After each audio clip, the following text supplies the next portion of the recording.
guys. Magdisturbo ta sa atong iring guys nga natulog guys. Oh. Nagpalayo siya guys.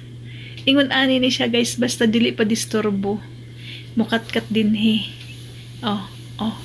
Hala. Hala. Ay. Di man na sa pa-disturbo guys. Eh kung ako nang kuhiton guys, magpalayo man na. Unya gani yang igsuon gani makigdula sa iya. Kung dili siya gusto magdula, ayaw gyud niya. Nyang yang igsuon guys, kay di man makakatkat din he. Muna nga din hira siya guys whole day. Munaog lang na unya guys kung mukaon na. Kaya oh. Tobe. Baba.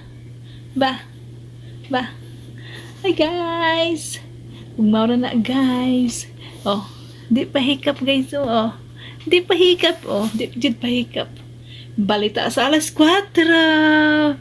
Bye bye. Ang dagway baya.